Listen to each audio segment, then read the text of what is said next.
Sahabat saya semua, apa kabar? Pada episode kali ini, Lini Podcast akan menayangkan kisah sukses seseorang menjadi mahasiswa mengambil bidang teknologi pangan. Jadi buat kamu-kamu yang generasi Z berminat untuk masuk teknologi pangan, silakan pantau terus ini sampai selesai. Jangan lupa ya di subscribe, di view, di like, dan di share. Mudah-mudahan akan tambah bermanfaat buat kamu dan juga bagi yang lainnya. Apa kabar, Deber? Kabar baik, Bapak. Sehat ya? Alhamdulillah. Bapak gimana kabarnya? Oh, terima kasih. Kabar baik juga. Lagi sibuk apa nih? Sekarang kerja dan dagang sih. Iya, luar biasa. Jadi entrepreneur ya? Iya, betul. Nah, ini salah satu kenapa Berlian diwawancara. Selain dari sisi sebagai mahasiswa teknologi pangan, tapi beliau juga termasuk aktivis di zamannya ya. Mudah-mudahan sekarang masih aktivis juga ya. Jadi ada dulu namanya International Young Food and Nutrition Leadership Training yang dilakukan oleh Pergisi Pangan Indonesia bersama dengan UNS dan FANS. Nah, ini Berlian STP, Sarjana Teknologi Pangan sebagai salah seorang peserta dan generasi pertama dulu ya. Iya, betul. Ya. Generasi pertama. Soal bagaimana nanti setelah lulus itu episode berikutnya ya. Sekarang kita lebih melihat bagaimana kok Berlian memilih jurusan Teknologi Pangan. SMA-nya dulu di mana, Ber? SMA 3 Jakarta, Pak Setiabudi. Wih, Jakarta Selatan. SMA Jakarta Selatan Setiabudi, rasanya keren itu SMA ya. Di Jadi tengah-tengah kota. ya dari SMA, boleh tahu tahunnya nggak sih atau dirahasiakan ya? Oh, boleh. Boleh ya. Lulusnya sih tahun 2009. Dan 2009. Oke, jadi setelah selesai itu bayangannya waktu itu mau jadi apa sih? Dulu sih bingung ya mau apa, tapi pada saat berkunjung ya ke rumah tante gitu, dan memang Rumah tante di mana? Di Kalimantan, dan juga sering pulang ya. Iya, iya, Papa kan di Kalimantan. Oke. Oh, jadi ini asal-usulnya juga ada darah Kalimantan ya? Ya, betul. Bukan Betawi asli ya? Bukan, Pak. Saya pendatang. Oke, terus Iya. pulang terinspirasi apa ya di sana? Terinspirasi karena melihat ya memang keluarga juga ada turunan seperti diabetes begitu, jadi makanannya harus pilih-pilih. Di situ sih Terbetik. tergugah ya di hati ingin bisa membuat makanan sehat untuk penderita diabetes gitu. Dulu kan ada ya produk di pasaran yang khusus itu, jadi ya terbesarnya dari situ sih. Akhirnya mencari-cari info tentang teknologi pangan. Pertamanya sebenarnya nggak teknologi pangan sih, apa ya, jurusan apa gitu yang bisa memproduksi produk Makanan untuk hidup sehat ya? Iya.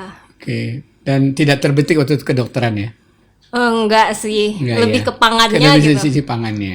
Oke, terus gimana akhirnya melalui googling atau cerita orang atau papa mama yang minta harus masuk teknologi pangan, gimana ceritanya? Awalnya dulu karena kan berpikirnya makan itu lebih ke gizi ya, jadi mencari info tentang gizi. Dapat info dari mama punya teman yang adeknya pernah kuliah di Gizi IPB. Wow, ternyata masih turunan gizi teman saya berarti ya. Iya, seperti itu. Jadi konsultasi dengan beliau menyarankan dibanding gizi lebih cocok masuk ke teknologi pangan. Karena ingin mengembangkan produk tadi. Betul. Ya. Oke. Akhirnya dari situ ikut testing. Berlian cari-cari info. Di IPB ada jurusan ini, ya sudah gitu. Jalur undangan atau jalur testing waktu itu? Testing. Jadi PMDK sebenarnya ikut sih. PMDK itu lebih dari sekolah ya, Pak ya. Kita serahkan kayak rapor gitu kan. PMDK jalur mandiri dan senam PTN Berlian coba juga gitu. Nah, jadi ketika ujian memilih betul nomor 1 pilihannya teknologi pangan. Nomor 2? Nomor 2. Lupa. Nomor 2 jalur mandiri, nomor 2-nya biologi. Biologi, oke. Ya, alhamdulillah pas jalur mandiri keterimanya biologi gitu. Terus yang jalur testing?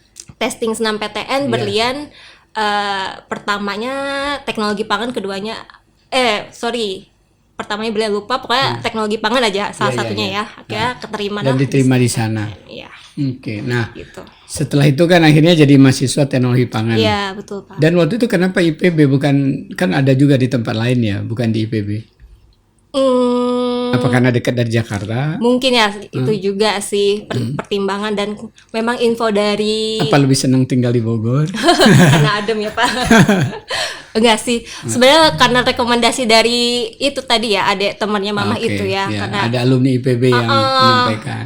Andai kan ada alumni universitas lain bisa juga universitas bisa lain. Jadi, tapi kayak kejauhan juga sih, mungkin Mama tidak merestui. Oh iya, ini hubungannya dengan apa ya, supaya lebih sering kontak dengan orang tua ya. Lebih dekat ke Jakarta. Jadi Mama waktu tetap di Jakarta, terus setelah diterima tinggal di Bogor atau bolak-balik? Iya, di Bogor. Tinggal di Bogor. Oh, di asrama dong ya? Di asrama tahun pertama. Ikut itu ya, model asrama. Iya. Berapa orang satu kamar? 4 orang. 4 orang ya. Jadi IPB sejak tahun berapa ya? Kayaknya sudah hampir 20 tahun menerapkan semua mahasiswa tahun pertama itu tinggal di asrama.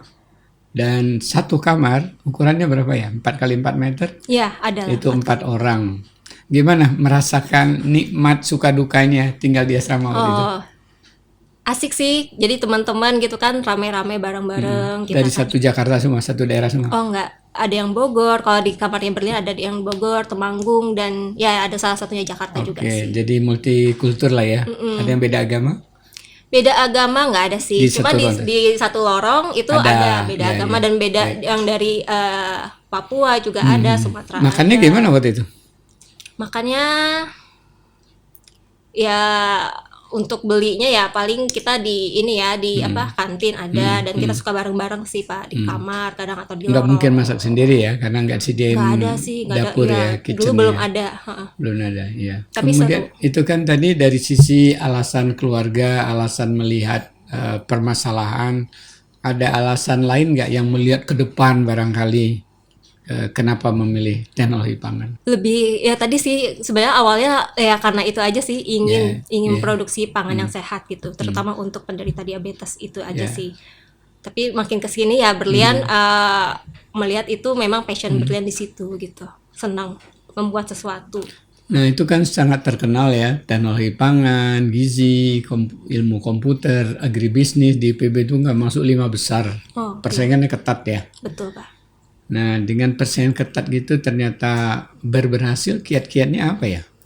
Kiat-kiatnya ya selain kita berusaha ya berdoa, tapi memang harus banyak latihan juga sih. Latihan soal-soal ujian ya, kimia, fisika. Ya, dari dulu kan ada buku latihan soal itu ya Pak. Jadi kumpulan soal-soal tes masuk perguruan tinggi. Betul, Berlian dulu banyak. Berapa buku habis ditelan? 2 atau 3 kayaknya ada sampai nggak ikut wisuda kan, wisuda di di SMA di wisuda. Perpisahan. Maaf, perpisahan itu Berlian nggak ikut. Karena beberapa hari kemudian mau.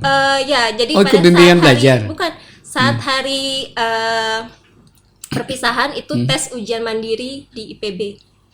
Oh, ada yang tes. Tadi keterima, Oke. Tadi panggilan biologi, tapi masih ingin mencoba ngadu nasib lagi. Sampai PTN kan itu. Ya, ikut yang ujian, ngambil teknologi pangan. Oh, jadi 1 hari setelah acara perpisahan itu ujian. Jadi perpisahannya nggak ikut di sekolah. Iya, nggak ikut sih. Jadi nggak seru dong Setiabudi jadi ditinggalkan ya. demi IPB lah. Berapa orang dari Setiabudi masuk ke IPB waktu itu? Ada sih beberapa, kayaknya 5 deh Pak. Ada 5 ya. Tapi yang jalur testing hanya Ber sendiri. Testing Berlian kurang ingat sih. Cuman dari senam PTN banyak juga sih. Kalau menurut Ber gimana sih prospek lulusan teknologi pangan itu di Indonesia?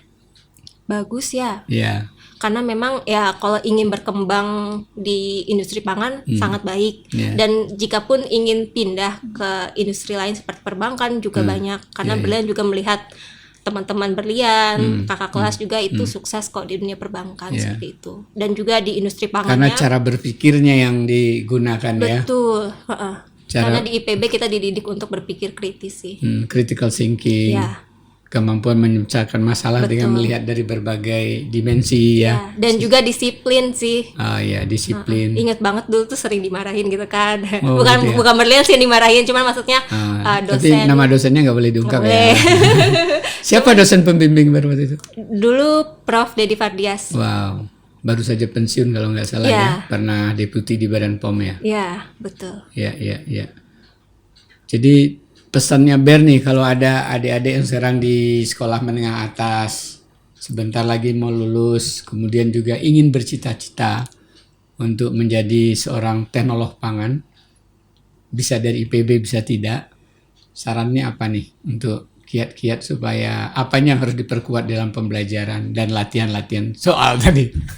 Ya, harus perbanyak latihan soal sih intinya, mata pelajaran apapun ya. Jadi harus beli bukunya tuh di toko buku terdekat.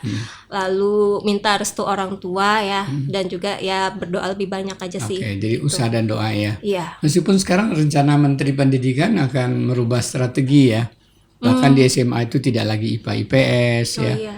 Kemudian masuk perguruan tinggi nanti juga nggak per mata kuliah kayak gitu, jadi mirip kayak tes potensi akademik.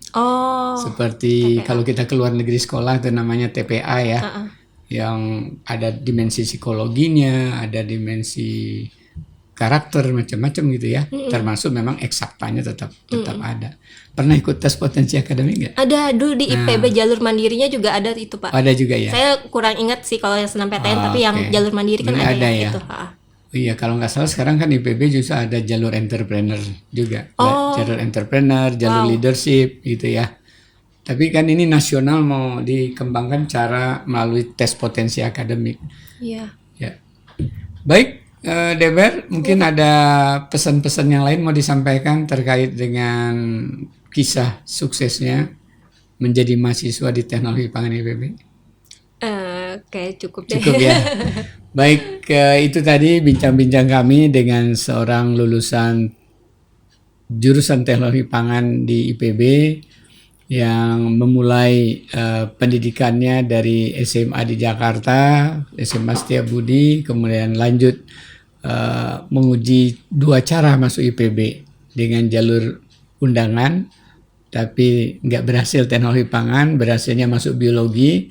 Merasa happy tapi belum puas, maka dicoba lagi jalur testing dan ternyata berhasil masuk ilmu dan teknologi pangan. Dan ikuti terus nanti episode selanjutnya, kita lihat seperti apa nih stylenya Kak Berlian ini menjadi mahasiswa. Tipe kupu-kupu, kuliah pulang, atau tipe-tipe yang lainnya, tipe kura-kura, kuliah rapat, atau apa. Terima kasih sudah menonton. Jangan lupa like, comment, share, dan subscribe ya.